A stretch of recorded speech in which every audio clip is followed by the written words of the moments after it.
Hello students बच्चे। आज हमने जो टॉपिक करना है उसका नेम है सिंप्लीफिकेशन। बेसिकली सिंप्लीफिकेशन है क्या?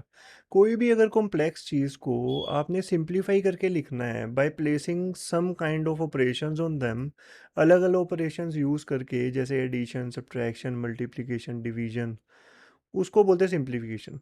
जो फाइनल रिजल्ट आएगा आपके पास, जो फाइनल आंसर आएगा वो आएगा आपका सिंप्लीफाइड वैल्यूज़। अब देखते हैं। देखो, वो कहता है सिंप्लीफिकेशन क्या है। बेसिकली सिंप्लीफिकेशन एक प्रोसेस है सिंप्लीफाई करने का कॉम्प्लेक्स वैल्यूज़ को, जो आपके क्वेश्चन में गिवन है ऑलरेडी। अब ये जो हमने प्रोसेस को यूज़ करना है, ये कैसे यूज़ होगा? ये होगा अलग अलग ऑपरेशंस यूज़ करके।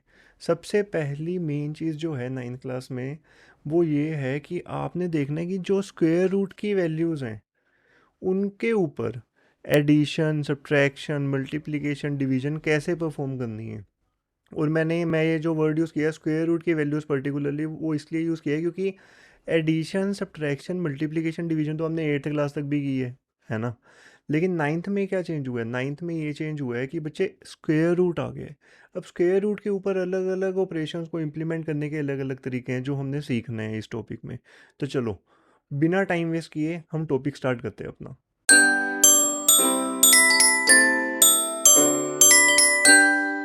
हेलो स्टूडेंट्स बच्चे, welcome to our next new lecture. आज का जो टॉपिक है अपना वो है simplification formulas and their basics. देखो, इस केस में क्या करना है आपने, ये जो टॉपिक है ये बहुत ज़्यादा इंपॉर्टेंट टॉपिक है, depending upon the rationalisation section also. अगर आपको सिंप्लीफिकेशन अच्छे से आ जाता है तो आप ये मान के चलो कि रैशनलाइजेशन बहुत ईजी हो जाएगा आपके लिए। तो चलो स्टार्ट करते हैं आज का लेक्चर। देखो, सबसे पहले फॉर्मूले की अगर हम बात करें, root A B equals to root A into root B. अगर मैं इसको ऐसे लिखूं, रूट सिक्स, तो आपको पता है बच्चे सिक्स के फैक्टर क्या होंगे? Two into three. इसको मैं ऐसे लिख सकता हूँ, root two into root three, है ना। अगर आप ध्यान से देखो, रूट ए बी का मतलब क्या है? A multiplied by B. इसको फिर सेपरेट आउट कर देना आपने, root two into root three. एक और एग्जांपल लेके समझाता हूँ मैं आपको, ठीक है। मान लो अगर आपके पास हो 27, ठीक है। 27 की अगर हम बात करें, ये क्या होगा? 3 इंटू 3 इंटू 3, ठीक है। इसको आप ऐसे भी लिख सकते हो, root 3 into root 3 into root 3। एक चीज़ का ध्यान रखना बच्चे, एक फॉर्मूला होता है अपने पास, आगे पढ़ेंगे, root A multiplied by root A equals to A. तो root three multiplied by root three three हो जाएगा। ये वाला जो रूट थ्री है ये एज इट इज ही रहेगा, तो ये आ जाएगा 3 मल्टीप्लाइड बाई रूट 3, ठीक है। नेक्स्ट फॉर्मूला देखो, अगर हम लें रूट 13 अपॉन 2, इसको हम ऐसे लिख सकते हैं, root 13 upon root 2। Very easy.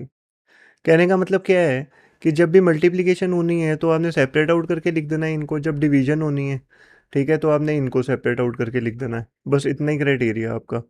हाँ, इसमें एक केस हो, देखो, अगर सपोज करो, समटाइम्स बच्चे कहते हैं सर अगर कटिंग हो रही हो तो क्या करना है? अब जैसे रूट 16 अपॉन रूट 4, यार अब पता क्या करना है हमने, रूट के अंदर अगर आपकी कटिंग हो रही है ऑलरेडी तो इसको काट दो, ये आ जाएगा रूट 4। और रूट 4 आप सबको पता है कि क्या होता है? 2 होता है, ठीक है बच्चे। नेक्स्ट फॉर्मूला देखते हैं बच्चे। वो कह रहा है रूट ए प्लस रूट बी, रूट ए माइनस रूट बी। बच्चे ये जो फॉर्मूला है ना, ये बहुत ज़्यादा इजी फॉर्मूला है, आपने पहले भी किया था एट्थ क्लास में।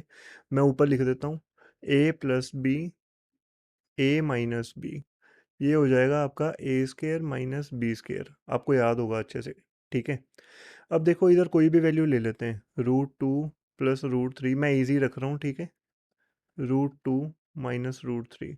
अब इसके हिसाब से ये हो जाएगा ए प्लस बी, ये हो जाएगा ए माइनस बी। एक चीज़ का ध्यान रखना हमने बच्चे इस केस में, कि ए की वैल्यू हमने रूट 2 मान के चल रहे हैं और बी की वैल्यू हम रूट 3 मान के चल रहे हैं। इसके हिसाब से अगर हम देखें, ये हो जाएगा रूट 2 का स्क्वायर माइनस रूट 3 का स्क्वायर। अब देखो, जब भी ब्रैकेट के अंदर रूट हो और बाहर स्क्वायर हो, ये कैंसिल आउट हो जाएगा, 2 आ गया, ये कैंसिल आउट हो जाएगा, 3 आ गया, आंसर आ गया -1। इसके हिसाब से अगर हम चलें, ठीक है। अब देखो, इसको भी अगर हम इस वे में करके लिखें तो ये आएगा रूट ए का स्क्वायर माइनस रूट बी का स्क्वायर। अब ये स्क्वायर और ये रूट कट गया तो ए आया, ये स्क्वायर और ये रूट कट गया तो बी आया, ठीक है। इस चीज़ का देखना आपने, इस चीज़ का ध्यान रखना है।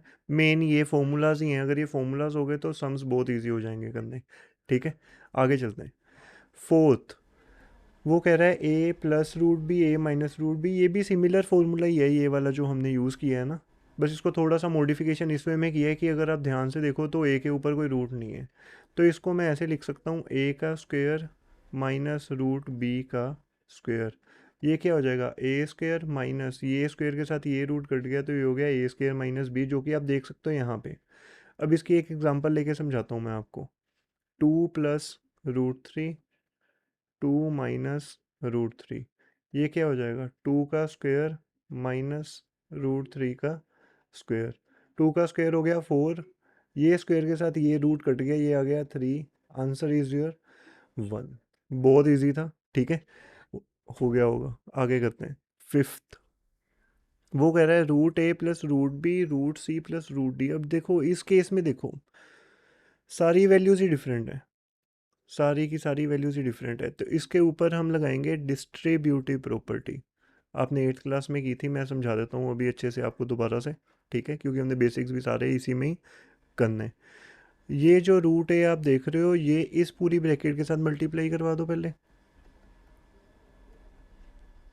ये वाला जो रूट भी आप देख रहे हो, ये अगेन नेक्स्ट ब्रैकेट के साथ मल्टीप्लाई करा दो, मतलब √a इस ब्रैकेट के साथ मल्टीप्लाई करवा दो, फिर रूट भी इस ब्रैकेट के साथ मल्टीप्लाई करवा दो। अब आप ध्यान से देखो, √a × √c क्या हो जाएगा, √a × c, √a × √d क्या हो जाएगा, √a × d, √b × √c क्या हो जाएगा, √b × c, √b × √d क्या हो जाएगा, √b × d। अब एक क्वेश्चन कर लेंगे, क्वेश्चन के साथ ही एक्सप्लेनेशन अच्छे से हो जाएगी आपकी, ठीक है, और अंडरस्टैंडिंग भी अच्छी हो जाएगी। इधर हम 5 ले लेते हैं, इधर हम 7 ले लेते हैं, ठीक है। √2 को अब इस पूरी ब्रैकेट के साथ मल्टीप्लाई करवाओ, ये हो जाएगा √5 + √7। अब √3 को इस पूरी ब्रैकेट के साथ मल्टीप्लाई कराओ, ये हो जाएगा √5 + √7। अब देखना, √2 × √5 ये हो जाएगा √10, √2 × √7 हो जाएगा √14, क्योंकि 7 × 2 = 14 होता है और 5 × 2 = 10 होता है, अभी हमने किया ना पीछे। √3 × √5 क्या हो जाएगा, √15, √3 × √7 क्या हो जाएगा, √21, and this is your final answer. अब देखो इसको एडिशन करने नहीं बैठ जाना कि 10 + 14 + 15 + 21। देखो एक चीज़ का ध्यान रखना आपने, इसमें भी लाइक टर्म्स का कंसेप्ट होता है। लाइक टर्म्स इसमें कैसे देखते हैं मैं बताता हूँ आपको। इस केस में जो लाइक टर्म्स होती हैं वो होती हैं having same under root value, वो लाइक टर्म्स होंगी। अब मैं इसकी एग्जांपल देके समझाता हूँ। अगर मैं बोलूँ 2√2 + 3√2 कर दो तो हो जाएगा, क्योंकि अंडर रूट की वैल्यू 2 है, इसके अंडर रूट की वैल्यू 2 है, ठीक है, रूट के अंदर जो वैल्यू है। अब देखो इसकी रूट के अंदर जो वैल्यू है वो 2 है, इसके रूट के अंदर जो वैल्यू है वो 2 है, तो मतलब ये दोनों लाइक टर्म्स हैं, इसमें एडिशन हो सकती है, ईजिली हो सकती है। अब देखो 2 + 3 हो जाएगा 5, और √2 दोनों में कॉमन आ जाएगा तो आंसर आ जाएगा 5√2। लेकिन अगर मैं आपको बोलूँ 3√2 - 2√3, ये अनलाइक टर्म्स हैं, क्योंकि इसके रूट के अंदर वैल्यू 3 है, इसके रूट के अंदर वैल्यू 2 है, तो ये दोनों हैं अनलाइक टर्म्स, इसकी एडिशन या सब्ट्रैक्शन नहीं होनी, इनकी मल्टीप्लिकेशन ही होगी, ठीक है। ओके, डिवीजन भी हो सकती है, वो हम आगे करेंगे। ओके, चलो आगे देखते हैं। सिक्स्थ फॉर्मूला जो है अपना, ध्यान से देखो, ये वाला, ये एक आइडेंटिटी के ऊपर बेस्ड है, आपने की होगी। a + b² = a² + 2ab + b²। मैं 3 फॉर्मूला लिखवा ही देता हूँ जो यूज़ होना है, ठीक है। ये हो जाएगा a² - 2ab + b²। ये हो जाएगा a² - b² = a + b a - b। ये तीनों फॉर्मूलाज याद कर लेना बच्चे, बहुत ज़्यादा इंपॉर्टेंट है, इसी के ऊपर बेस्ड है सारे क्वेश्चंस।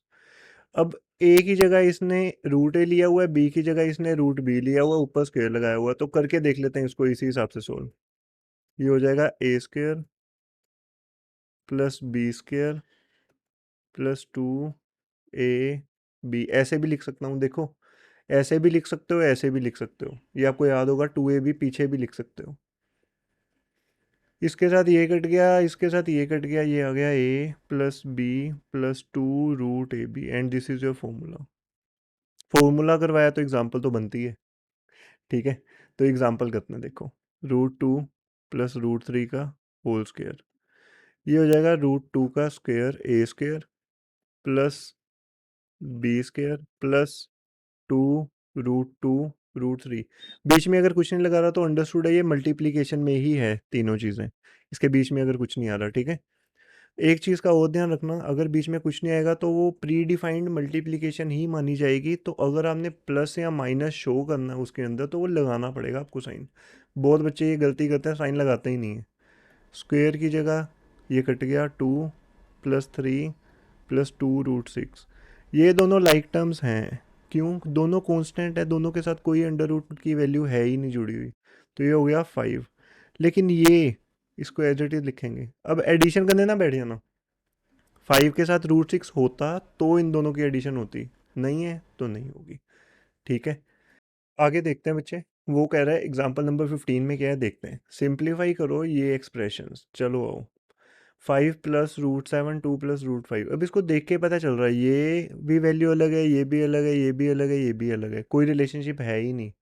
तो ये कुछ ऐसा है, a+b+c+d आपस में हो रही है मल्टीप्लीकेशन, इसके ऊपर लगेगी डिस्ट्रीब्यूटिव प्रॉपर्टी। उसके हिसाब से अगर हम चलें तो ये हो जाएगा 5 2 + √5 के साथ मल्टीप्लाई करवा देंगे, और √7 2 + √5 के साथ मल्टीप्लाई करवा देंगे। बहुत सारे बच्चे यहाँ मिस्टेक करते हैं, वो इसके आगे प्लस भी नहीं लगाते, माइनस भी नहीं लगाते, इसको गैप ही छोड़ देते हैं। बच्चे अगर गैप छूट गया इसका मतलब ये है कि वो मल्टीप्लीकेशन है, आपको लगाना पड़ेगा, ये वाला साइन आपको लगाना पड़ेगा डिस्ट्रीब्यूटिव प्रॉपर्टी में। 5 2 हो गया 10, 5 × √5 हो गया 5√5, प्लस √7 × 2 हो गया 2√7, √7 × √5 हो गया √35। मैं रिकॉल करवा देता हूँ कैसे हुआ। √7 × √5 रूट के अंदर ही आएगा, तो ये आ गया √35। हर चीज़ टिप्स पे होनी चाहिए आपके, बिल्कुल 100% क्लियरिटी के साथ करना है अगर कुछ भी करना है। या देखो अगर आधी अधूरी अंडरस्टैंडिंग के साथ कुछ करोगे ना तो फ़ायदा कोई नहीं, कन्फ्यूजन में ही फंसे रहोगे। बिल्कुल तसल्ली से करना अगर कुछ करना है, 99% भी कंसंट्रेशन नहीं होनी चाहिए, 100% कंसंट्रेशन के साथ, ठीक है। चलो आओ सेकंड देखते हैं। 5 + √5 5 - √5, अगर आप ध्यान से देखो ये कहीं ना कहीं ये फॉर्मूला बन रहा है, a+b a-b। तो ये क्या हो जाएगा, a² - b², तो लगा दो यार, कोई दिक्कत नहीं। ये हो गया 5 का स्क्वायर a², क्योंकि ये a है ये b है, माइनस √5 का स्क्वायर। 5 का स्क्वायर हो गया 25, और मैंने आपको पहले बोला हुआ ना कि √a मल्टीप्लाइड बाई √a होता है, a की कोई भी वैल्यू चलेगी, कोई भी वैल्यू चलेगी। एक तो ये फॉर्मूला मैं बार बार पता क्यों बोल रहा हूँ आपको, ये बहुत जगह यूज़ होना है, और बच्चे इसी फॉर्मूले को ज़्यादा भूलते हैं। स्क्वायर के साथ रूट कट गया, ये आ गया 5, 25 - 5 क्या हो गया 20। ओके, चलो आगे करते हैं। √3 + √7 का होल स्क्वायर, देखो a+b का होल स्क्वायर। आइडेंटिटी लिखूंगा नहीं, बहुत बार अभी जस्ट मैंने बता चुका हूँ, ठीक है, एक दो बार बता चुका हूँ। चलो लिख ही देते हैं यार, फिर आप नाराज ना हो जाओ। a² + b² + 2ab, देखो a² + b² + 2ab, ये हो गया 3, ये हो गया 7। जरूरी नहीं है आपको काट के दिखाना है स्क्वायर को रूट के साथ, डायरेक्ट लिख सकते हो, ठीक है। +2√21। अब ये और ये लाइक टर्म्स क्यों हैं, क्योंकि दोनों कांस्टेंट हैं, तो ये आ गया 10 +2√21। ये अनलाइक टर्म्स हैं क्योंकि ये कांस्टेंट है, इसके साथ √21 नहीं आ रहा, ठीक है। And this is your final answer, इस चीज़ का ध्यान रखना। फोर्थ पार्ट देखते हैं। अगेन a - b a+b, ये हो गया a² - b²। रिकॉल कर लेना आइडेंटिटीज, पता है क्या करना, जब भी ये करोगे ना, एक पेज के ऊपर तीनों आइडेंटिटीज लिख लेना, जो जो क्वेश्चन मैं करवा रहा हूँ आपको वो आइडेंटिटी के साथ रिलेट करते रहना, उससे आइडेंटिटीज याद भी हो जाएंगी, ठीक है। ये हो गया 11, ये हो गया 7, ये हो गया 4, this is your final answer, बहुत ईजी है। सेकंड देखते हैं, एक्सरसाइज 1.4 का ही क्वेश्चन है ये। अगेन डिस्ट्रीब्यूटिव प्रॉपर्टी लगेगी, देख के पता चल रहा है, देख के, क्यों, क्योंकि ये सारे ही अलग हैं, सारे ही अलग हैं। तो 3 को 2 + √2 के साथ मल्टीप्लाई करा दो, √3 को 2 + √2 के साथ मल्टीप्लाई करा दो। अब 3 × 2 = 6, 3 × √2। अब मैं डायरेक्ट लिखने की कोशिश कर रहा हूँ, थोड़ा सा आ गया होगा आपको। 2 × √3, 2√3, √2 × √3 क्या हो जाएगा, √6। ये थोड़ा मैं करके दिखा देता हूँ, बच्चों को इसमें कन्फ्यूजन हो ही जाती है जनरली। ठीक है, ये हो गया √6। Okay, that's it, this is the final answer. इसके आगे होगा नहीं, क्यों नहीं होगा, सेम चीज़। ये कांस्टेंट, ये √2, ये √3, ये √6, भाई सारे ही अनलाइक हैं, इसके आगे कुछ नहीं होने वाला। ओके, सेकंड पॉइंट पे आते हैं, सेकंड पार्ट पे। Again a + b, a - b formula. अब तक तो यार रट गया होगा, a² - b², a² - b²। 3 का स्क्वायर हो गया 9, √3 स्क्वायर के साथ रूट कट गया, आ गया 3, आ गया आंसर 6। दैट्स इट, इतना इतना इजी। ठीक है, थर्ड देखो, थर्ड पार्ट, a + b का whole square. Again same identity, a², साथ साथ बोलो, b² + 2 a ही लगा दिया मैंने, सॉरी, इसको इरेज कर देते हैं। a b, ये हो गया 5 + 2 + 2 √10, ये आ गया 7 + 2 √10। यही आंसर है बच्चे, इसके आगे नहीं होने वाला। अब आगे देखते हैं a - b, a + b। Like term वाला कंसेप्ट ना मैं बार बार पता क्यों बोल रहा हूँ, क्योंकि वो रैशनलाइजेशन में भी आना, और इसमें बच्चे मिस्टेक बहुत करते हैं लाइक टर्म्स वाले कंसेप्ट में, तो उस चीज़ को थोड़ा ध्यान से ना अपने माइंड में थोड़ा ग्रिप कर लेना। ओके, ये हो गया a² - b²। यहाँ पे a क्या है, बीच में ये बताते रहते हैं बच्चों को, कोई बात नहीं, जिनको आता है वो तो बहुत अच्छी बात है। ठीक है, 5 - 2, ये आ गया 3, and this is your answer बच्चे। ठीक है, अच्छा, अब हमने एनसीईआरटी के मोस्ट ऑफ द क्वेश्चंस कर लिए। ये जो क्वेश्चन है ये है आर एस अग्रवाल की बुक का। मैं सारा कुछ ही कवर करवाऊंगा आपको। जब मैंने एक टॉपिक बोला है ना कि सिंप्लीफिकेशन कवर होगा मेरे इसमें यूट्यूब लेक्चर में, एक लेक्चर में अगर सिंप्लीफिकेशन कवर होगा, उसमें एनसीईआरटी भी कवर होगी, उसमें आर एस अग्रवाल भी कवर होगी, उसमें इंपॉर्टेंट क्वेश्चंस भी कवर होंगे। उससे क्या होगा, वो जो टॉपिक है ना आपको दिक्कत नहीं देगा फिर आगे, कि यार ये कैसे होना है, इसका बेस क्या है, लेफ्ट राइट, सब क्लियर हो जाएगा। अब जैसे देखो, 2√3 - 5√2 एंड √3 + 2√2 को ऐड करना है। सबसे पहले ना इनको ऐसे लिख लो, एंड की जगह प्लस लगा दो क्योंकि ऐड करना हमने। इसको ऐसे लिख लो। अब देखो, 2√3 यहाँ पे ब्रैकेट्स ओपन कर दो, चलो ब्रैकेट्स ओपन कर दो, +√3 + 2√2, 2√3 + √3, 3√3, क्योंकि लाइक टर्म्स है, ये लाइक टर्म्स है। ठीक है, सेम वैल्यू आ रही है ना, √3, इसके आगे कुछ नहीं है तो 1 होता है, याद रखना ये बात। अब देखो, -5√2 + 2√2, इसको देखो बस, -5 + 2 क्या होता है, -3, √2 तो आना ही आना है इधर, सॉरी 2 लिख दिया, 3 आना है। ठीक है, 2 + 1 3, √3, √3, √3, -5 + 2 -3 √2। आगे करते हैं, आगे वो कह रहा है मल्टीप्लाई करो, तो कर देते, कोई दिक्कत नहीं। 3√5 × 2√5 हो गया। अब ये जो कांस्टेंट है, इसको कांस्टेंट के साथ मल्टीप्लाई करवा दो, √5 को √5 के साथ मल्टीप्लाई करवा दो। 3 2 ज़ा 6, √5 × √5 क्या होता है, 5, क्योंकि √a × √a होता है ना, बताया था मैंने। तो 5 6 ज़ा हो गया 30। This is your answer. अब 6 √15 × 4√3 है, 6 को 4 के साथ करवा दो मल्टीप्लाई, √15 को √3 के साथ करवा दो। 6 4 ज़ा 24, √15 × √3, 15 को मैं ऐसे लिख सकता हूँ, 3 5 ज़ा × √3 लिख ही सकता हूँ। यह आ गया 24 √3 × √5 × √3, 24 एज इट इज़ लिख दिया हमने। √3 × √3 हो गया 3 × √5, हो गया 4 3 ज़ा 12, 1 carry 72, √5 and this is your final answer. आगे कुछ नहीं होना बच्चे, इसके आगे कुछ नहीं होना, क्योंकि 5 आगे डिफरेंशिएट नहीं हो सकेगा ना, उसको हम किसी और दो फैक्टर्स में डिवाइड कर सकते हैं। ओके, तो this is your final answer. आगे देखते हैं, 2√6 मल्टीप्लाइड बाई 3√3।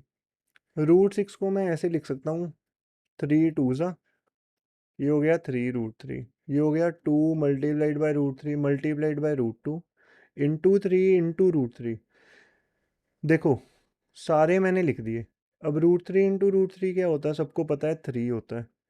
इसका √3 इंटू √3 का 3 ये आ गया, ये वाला 3 इधर लिख दिया मैंने। बिल्कुल क्रिस्टल क्लियर समझाने की कोशिश कर रहा हूँ बच्चे, पूरा फोकस करके करना। ठीक, ठीक है। ये हो गया √2, 3 2 जा 6, 3 जा 18 √2 एंड दैट्स इट। और ये जो मैंने लिखा है ना आर एस अग्रवाल, ये एक्चुअल में आर एस अग्रवाल की बुक में है। आप खोल के देखोगे आपको मिल जाएंगे ये क्वेश्चंस। ओके, ये इसलिए करवा रहा हूँ ताकि बेस बिल्कुल कंक्रीट सॉलिड हो जाए। ओके, डिवाइड करना है 16√6/4√2। देखो इसको ऐसे लिख देते हैं, लिख दिया। इसको मैं ऐसे लिख सकता हूँ, आप इधर कटिंग भी कर सकते हो। ठीक है, कुछ बच्चों के माइंड में होगा सर ने 16 लिख दिया, काटा क्यों नहीं, काट सकते हो। मैं कोई और कंसेप्ट समझाने की कोशिश कर रहा हूँ इस टाइम। कटिंग तो आती है सबको। 16 × √3 × √2 अपॉन 4 × √2। पहले भी कटिंग कर सकते हो, यहाँ पे भी कटिंग कर सकते हो आप। It totally depends upon you, number नहीं कटेंगे। दिस इज़ योर आंसर बच्चे। ठीक है, 12√15 अपॉन 4√3, ये हो जाएगा 12 इंटू, ये हो जाएगा 5 × 3 15, ये हो जाएगा 4 × √3। चलो इधर काट देते हैं पहले ही। ठीक है, काट दिया। ये हो गया 3 × √5 इंटू √3 अपॉन √3। √3 कट गया, ये आ गया 3√5 and this is your final answer. हमने एडिशन भी कर ली, हमने मल्टीप्लिकेशन भी कर ली, हमने डिवीजन भी कर ली। ठीक है, अगेन अब देखो सिंप्लीफिकेशन आ गई। ये भी आर एस अग्रवाल की बुक से ही ली है मैंने। a - b a + b। एक ना मैं आपको छोटा सा टॉपिक समझाना चाहता हूँ कि अगर मान लो ऐसे हो, ठीक है, तो इसको ना जब ओपन करोगे, बहुत सारे बच्चे ये मिस्टेक करते हैं। वो पता है क्या करते हैं, -√3 के साथ तो लगा देते हैं लेकिन 4 के साथ लगाना भूल जाते हैं। आपने ये मिस्टेक नहीं करनी। ये हो जाएगा 2 + √3 -√3 -4। ये जो माइनस साइन है इसके साथ भी यूज़ होना है, इसके साथ भी यूज़ होना है।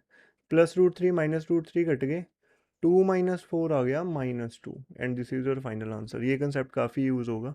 ठीक है, बहुत बच्चों को आता होगा, बट जब बेसिक की बात हो रही है तो भाई बेसिक लेके चलूंगा मैं हर जगह।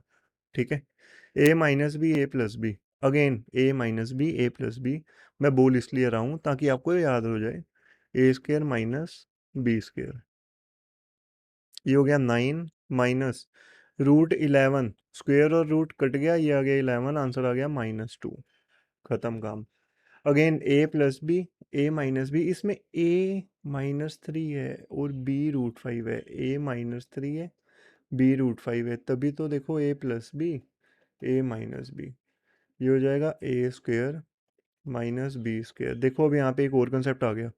ब्रैकेट के अंदर अगर नेगेटिव साइन है और अगर पावर इवन है, अगर पावर इवन है, इवन इवन नंबर कोई भी, तो आंसर हमेशा पॉजिटिव आना है। ब्रैकेट के अंदर अगर नेगेटिव साइन है और पावर ओड है तो आंसर हमेशा नेगेटिव आना है। ठीक है, ओके। -1 इवन है, आंसर हमेशा पॉजिटिव आना है। -1 ओड, आंसर हमेशा नेगेटिव आना है। -3 का स्क्वायर, 3 का स्क्वायर 9, आंसर पॉजिटिव। -5, ये आ गया 4। ओके,